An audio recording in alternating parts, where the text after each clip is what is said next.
figures of speech. The week after next week, we are going to do some assessments, and one of the things that I always think about is like figures of speech, the fundamentals of the English language. That's why I decided to do that today. The figures of speech are so important because it makes the English language fun, and you see new things, and it really enhances the language. Now, I know all of you have no figures of speech. All of you are comfortable with figures of speech, but I just want to recap it a little bit. So there are different kinds of figures of speech. I'm just going to go over them, and then I want you to talk a little bit more about them. So the figures of speech are, you get a simile, a metaphor, idioms, personification, alliteration, a hyperbole, and onomatopoeia. So have all of you heard about all of these figures of speech? Is there anyone that hasn't heard of them? Okay, so I hope all of you have heard of them, because that is what we're going to do today. We are going to chat a little bit more about figures of speech. Now, the first one I want to talk about is idioms. I think most of you know about idioms and how they work, and they are just fun. Idioms are just fun. So what is an idiom?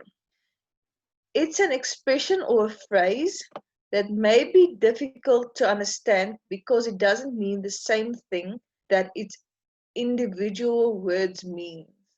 Idioms are very common in English. We use them a lot, especially in casual conversations like don't look a gift horse in the mouth. But even in formal speeches and writing, you also find idioms. So it's not just for casual conversation. It's really, we use them all the time. Learning some of the most common or confusing ones is worth the effort. So to learn the different idioms is so fun, and like I said, it adds some color to English. It just enhances the language. So here's a few examples. Which can anyone tell me what fly on the wall means? Have any one of you heard of that? Anyone that wants to tell me what that means?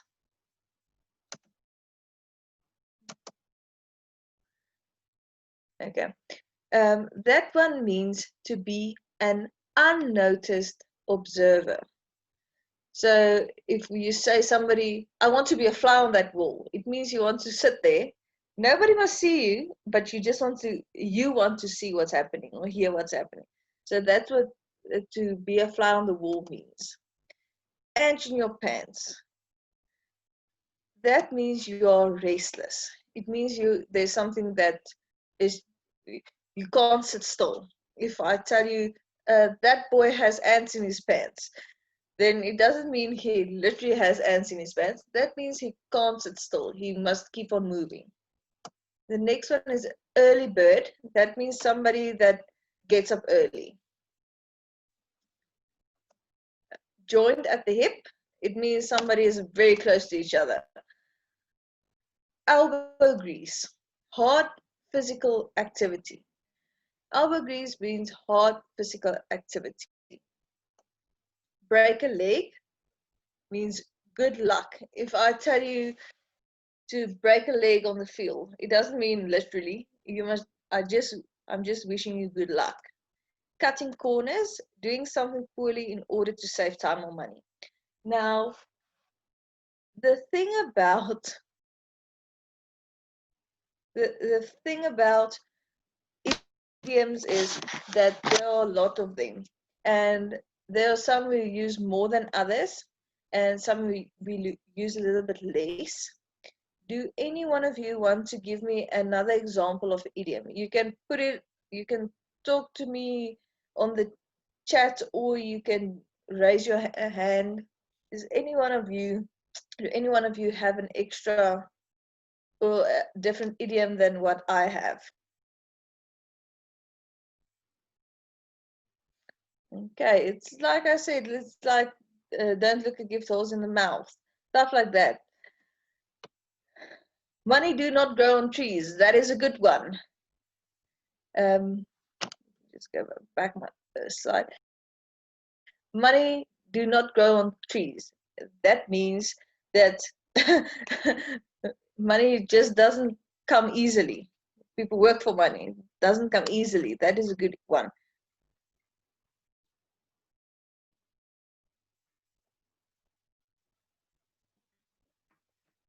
Okay.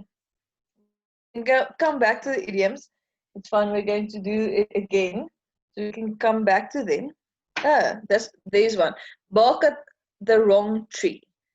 When you say somebody barks at the wrong tree, that or something barks at the wrong tree, that means they have the wrong person, or they have the wrong scenario, or something like that. So the next one we are going to do is a simile.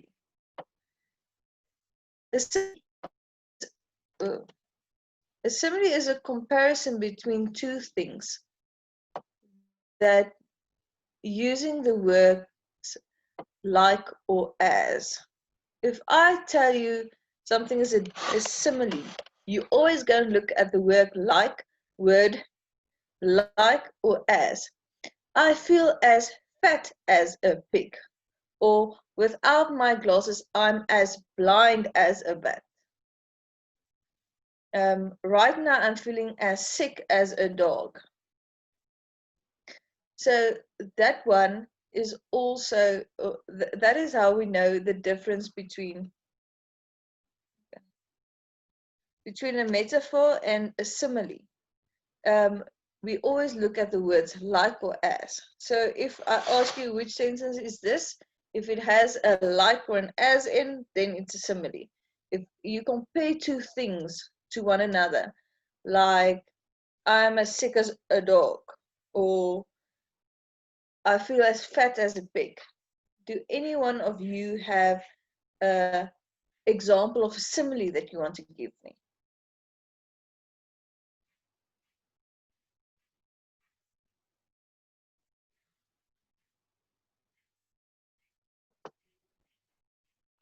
I feel light as a feather. Excuse me? Light as a feather. Yes, as light as a feather. That is a good simile.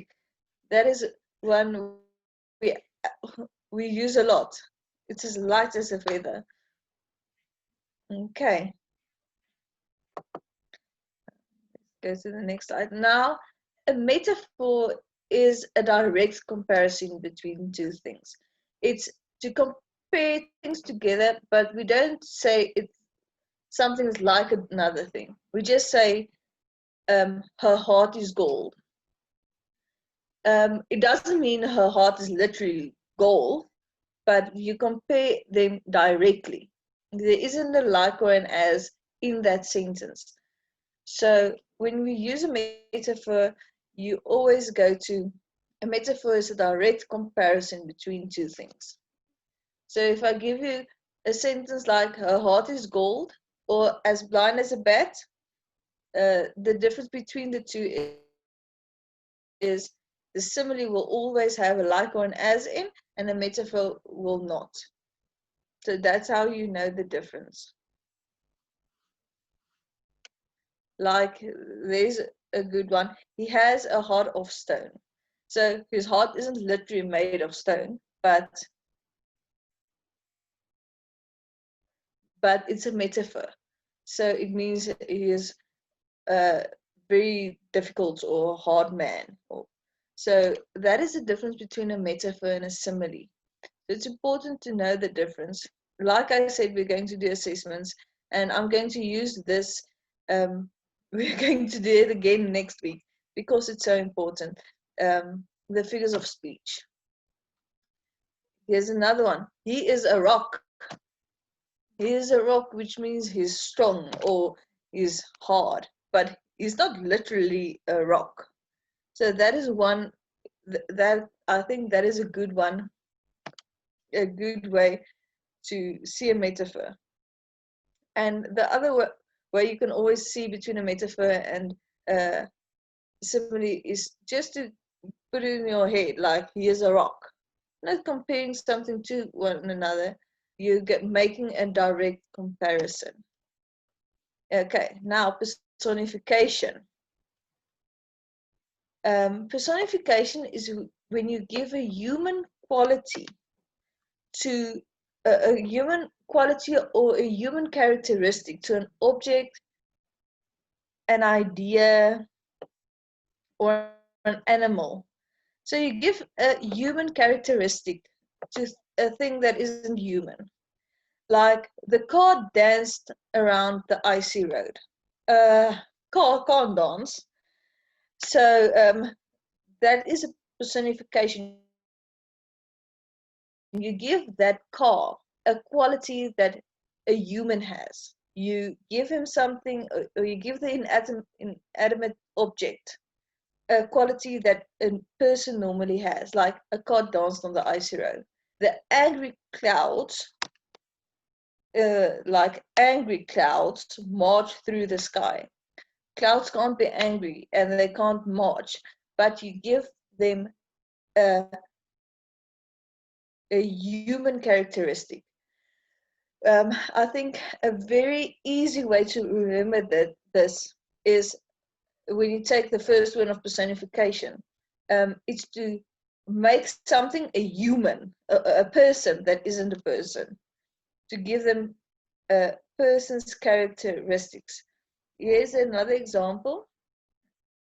The wind danced to the music. Now, wind can't dance, but it's a nice way to express yourself. And do you see how it makes the language, or when you're speaking, it gives it color. It makes it a lot more interesting. When I say the wind blows to the music, it doesn't sound as nice when you say the wind dances to the music. Or the stars in the sky winked at me. When you take that sentence and you put it in a normal context, like you say, the stars in the sky is shining, it doesn't have the same effect. So a lot of the time poets use figures of speech just to make their words come alive. So the tulips nodded their heads in the wind. So personification is when you give an object, animal, or an idea the characteristics of a person. So I think that's an easy way to see personification. The next one, alliteration. It's the repetition of consonants or sounds at the beginning of two or more words in a line. Like curious can catch a cold. That is alliteration. They are also used a lot in poems. It just gives a little bit more flow to something. Like frogs frequently frolic in fresh water. Do any one of you have a sentence that has alliteration that you want to give me?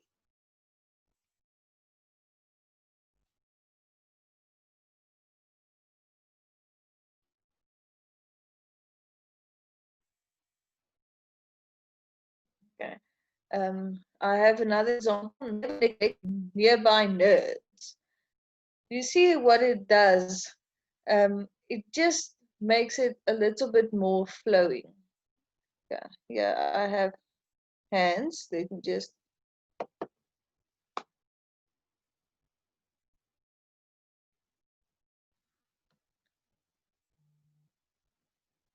Okay, here is one. Finally find a friend. Finally find a friend. Yes, that is perfect.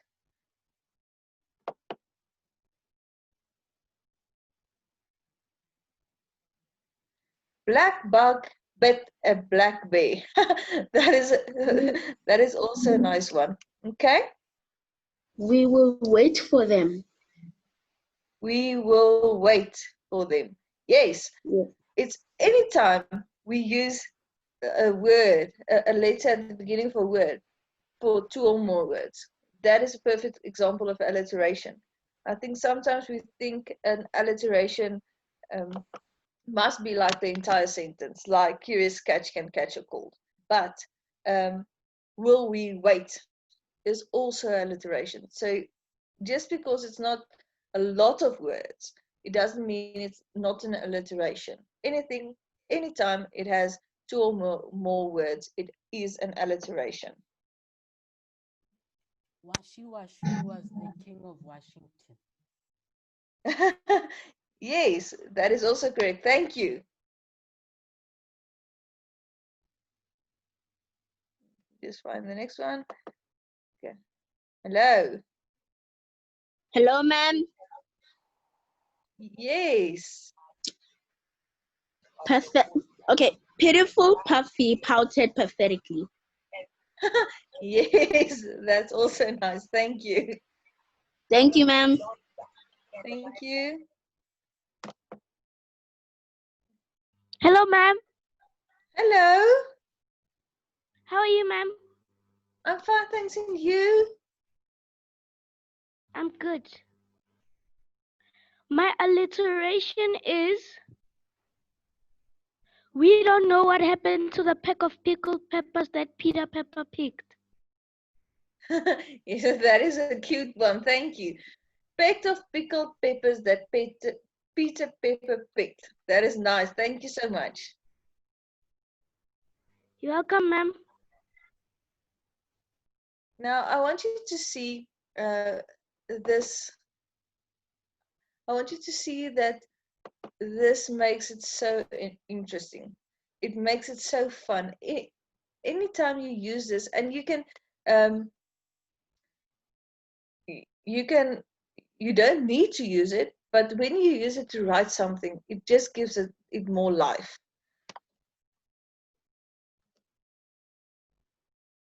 Okay, a hyperbole. I hope all of you have heard of them.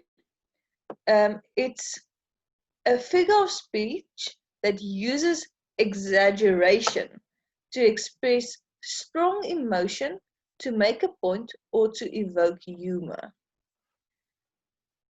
An extravagant statement or figure of speech not intended to be taken literally. So that is so important about a hyperbole. It's not intended to be taken literally, but it makes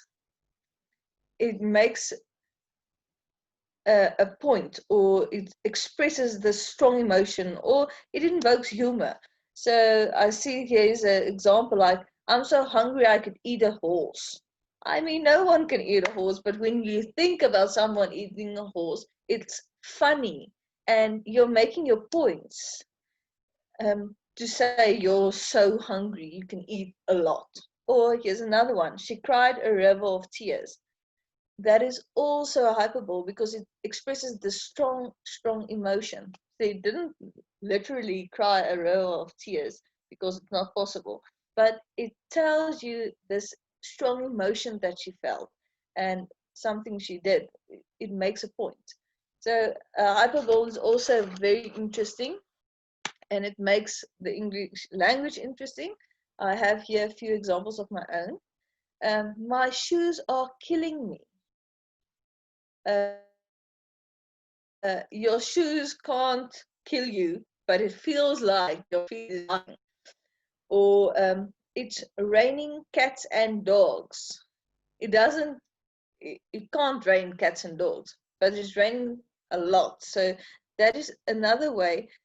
It evokes a little bit of humor and it makes a point. So here we have, I would kill for for a burger. I don't think you will literally kill for a burger, but that's a way to express the strong emotion and to tell you how he feels. I'm so angry I will explode. You won't literally explode, but it expresses that strong emotion that he feels. And I have a million things to do today. Luckily, she doesn't, but it feels like a million things. So if I tell you, my mom is going to explode when she sees this, you can find it funny because luckily my mom won't really explode, but it's a way to evoke a little bit of humor and express the strong emotion. So and to make your point. When you use a hyperbole, it's so easy to make your point. It's a lot easier to say, I died laughing, than to tell somebody, oh, I laughed so hard, you won't believe it was so funny.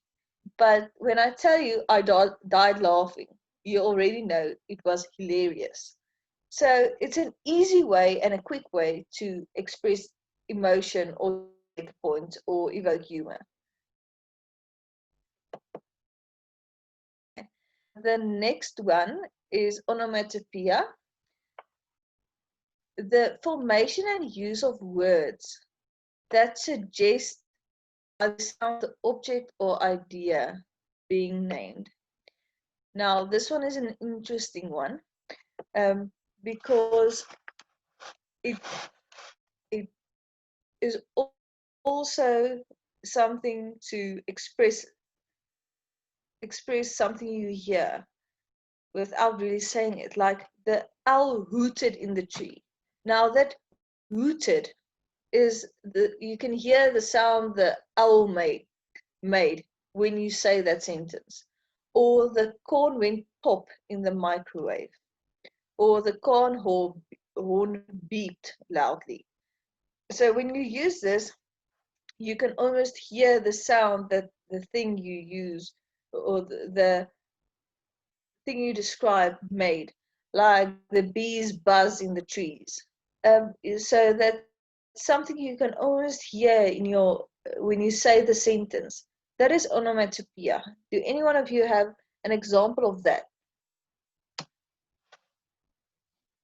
The bees buzz loudly. Loudly, yes.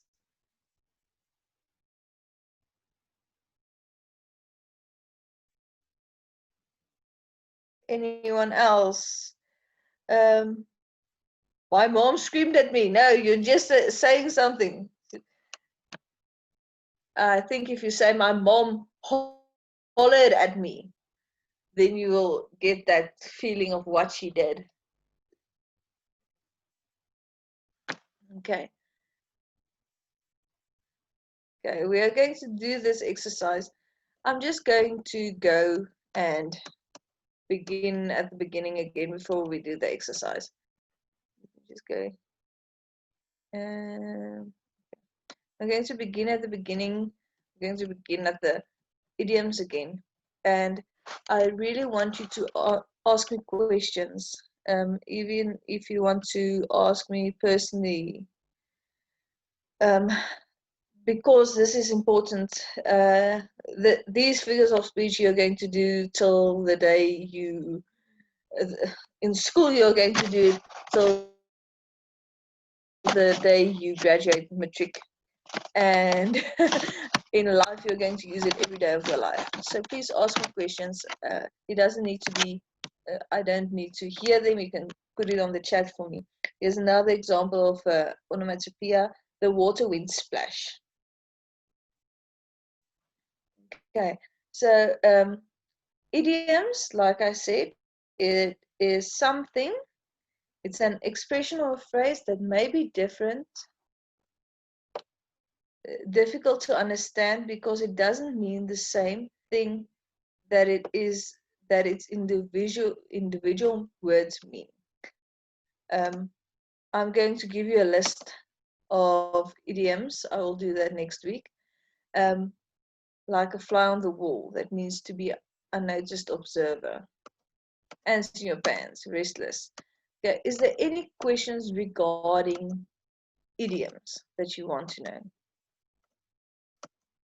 Any idioms that you came across that you're not sure about the meaning?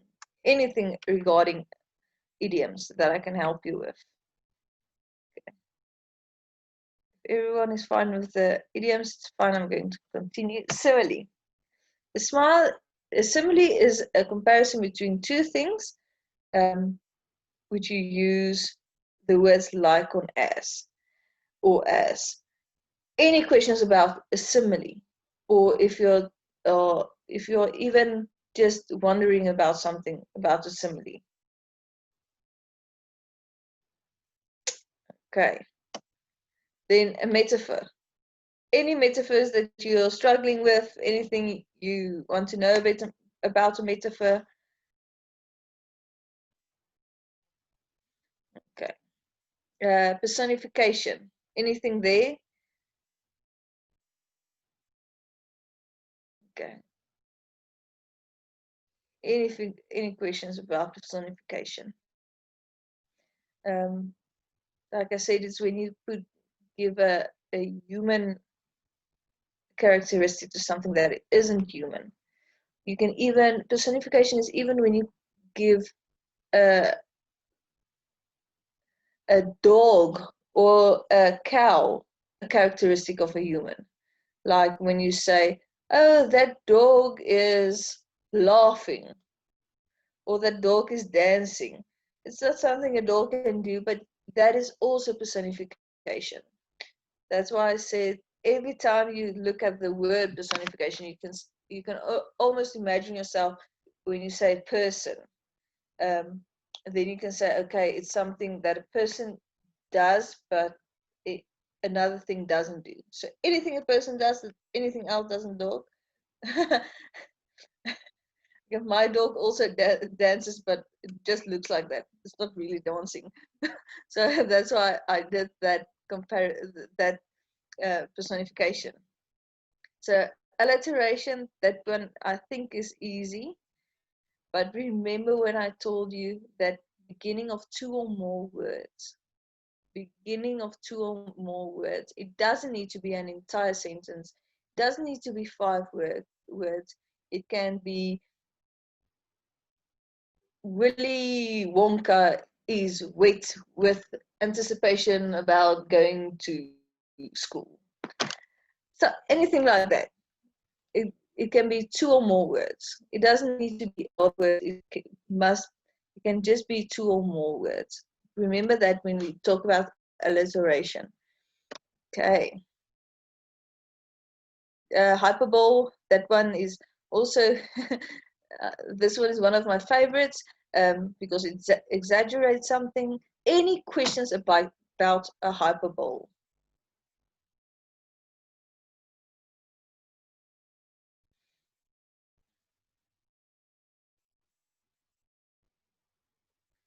Okay.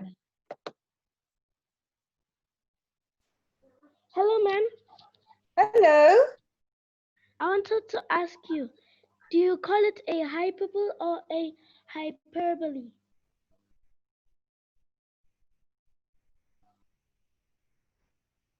I call it hyperbole. Yes, I'm sorry. You just give me 5 seconds. The load shedding just started here where I live, and everything just went for a moment, and it came back. So that's why it's like I paused for a second. So I'm going to unmute you again. Hello, ma'am. Okay. I wanted to ask you, do you pronounce it hyperbole or hyperbole? You actually pronounce it hyperbole, but because okay, I'm going to explain to you why I do it like that. All of you are English, all of your first language. Why I ask that, it's just easier to remember and to spell it correctly. So you understand why I did that.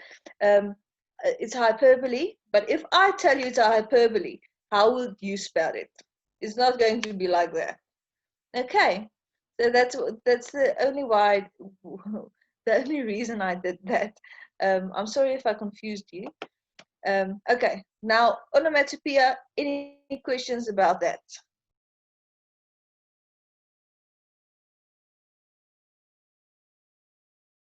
Any questions about onomatopoeia? That one is just, I think that one is kind of straightforward. Just when you use a word to suggest a sound, like buzz, beep, bop, pop, anything like that.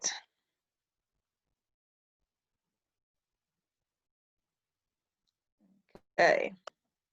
Now for the for the exercise. Okay. Like burnt out torches by a sick man's bed. What do you think that is? Is that a simile, a metaphor for personification, or a hyperbole?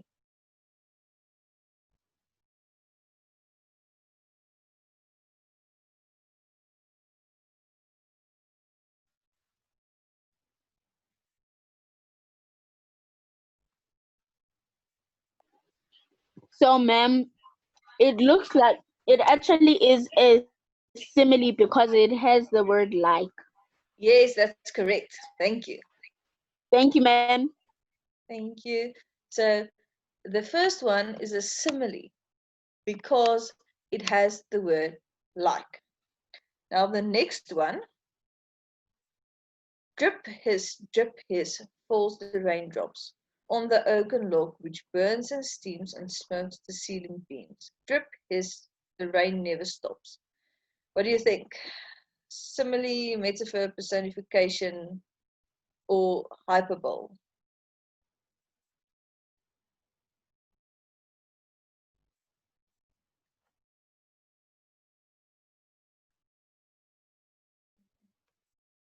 Okay, yes, that's a hyperbole.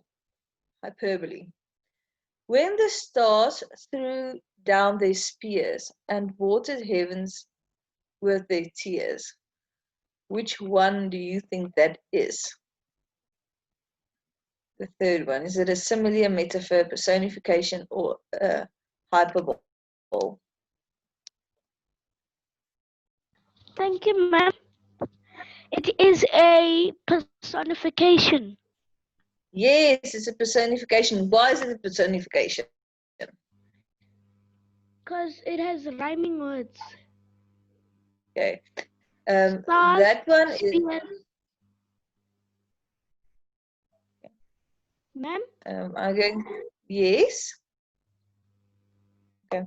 That one is personification because it gives the stars a characteristic of a human. A star don't have hands, it don't have spears, it can't throw anything, but it gives you that characteristic that a person has, like a person can throw down a spear. So that's why it's personification. Now the next one. The moon was a ghostly galleon tossed upon cloudy seas. The road was a ribbon of moonlight over the purple moor. Simile, metaphor, personification, or hyperbole? What do you think? Number 4.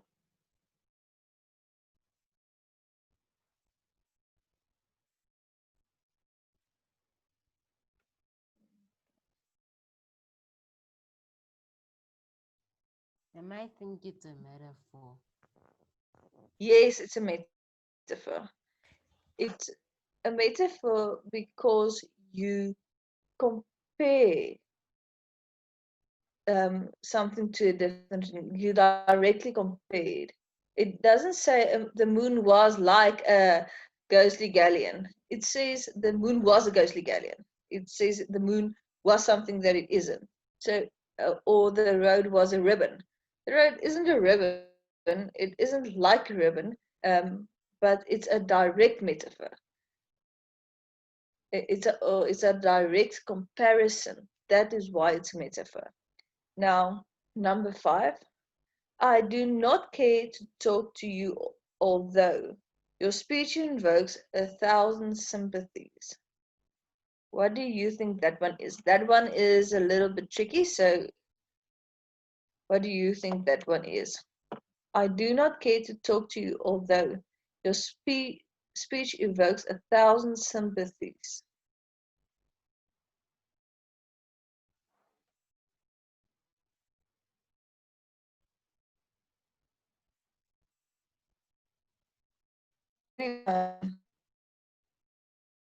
Yes, it's a hyperbole.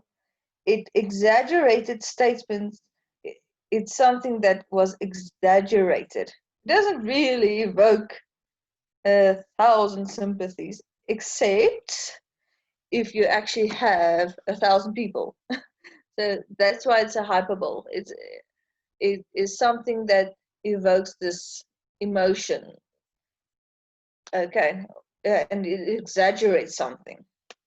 Okay, the next one, the sun was shining on the sea, shining with all its might. Any idea which one is that?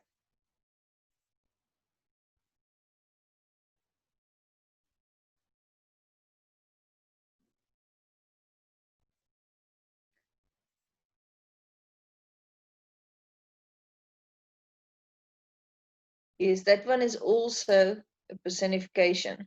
It's something that is being done. It's something. Remember, simile is when you have an as or a like in. If it has an as or a like in, then it's a simile.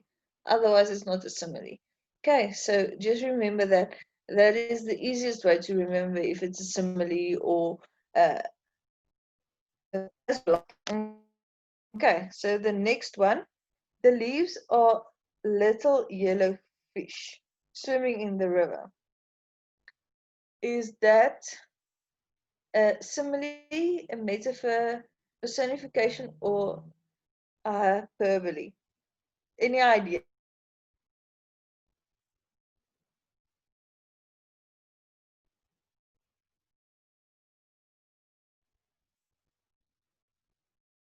Okay. Yes, that is a metaphor. It directly compares one thing to a different thing. Like the leaves are little yellow fish. It directly compares a metaphor, a leaf to a yellow fish. So it's not like or as, it just compares the two. That is the end of this exercise. I'm going to go to this page, and then I want you to, I know if you're not comfortable with speaking, please use your chat box. I want to ask you a few questions. Now, like I told you, the week after next week, we are going to do assessments, and I'm going to use figures of speech and your tenses. Is there any tenses that you are not completely comfortable with that you want me to just do again next week, like past tense, present tense, continuous tense? I will do prefixes and suffixes, and to put prefixes and suffixes together again, or to use both of them. I will do that again next week. And your adverbs, adjectives, anything like that that I can repeat for you. Anything you want to know, anything you're struggling with, or anything like that.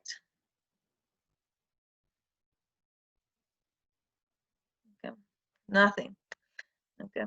The reason why I ask that is because if there's nothing you're struggling with, I will recap a few things next week.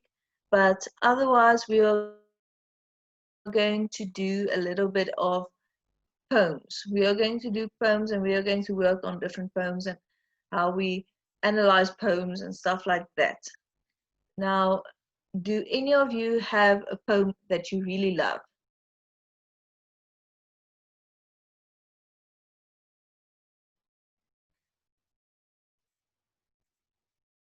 I want all of you to go and search for a poem that you really love. I see somebody here has one that I really love. Does it have a name, or do you have it with you?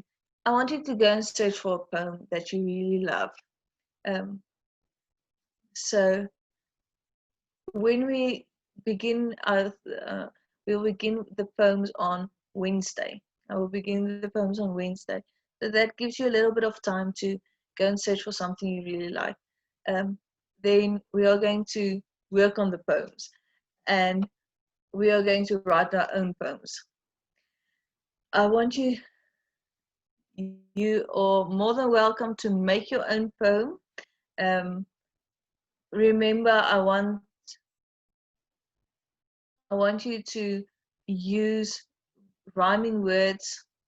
I did this with the grade 4s today, but I want you to remember that your rhyming words doesn't need to be right underneath each other, and that there are different, you can use just 2 lines to rhyme. It doesn't need to be everything, but we'll discuss this on Wednesday. But please either search for a poem that you like, look at your textbooks that you maybe have at home and search for something you really like. Here's my email address.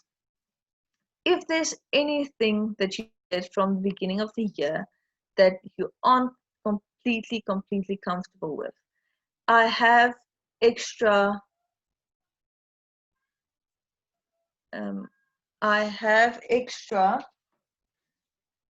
worksheets and stuff like that via email. So please, if there's anything you're struggling with, let me know, because like I said, we're going to do assessments, not this week, the week after next week. So I hope one of you lets me know anything, and then I see the words or the poems you give me. I took a picture. I'm going to search for them, and then we will work on poems from Wednesday. So I hope you have a very, very nice weekend, and that you relax, and then we can start again on Monday. I hope you have a nice weekend. Any questions?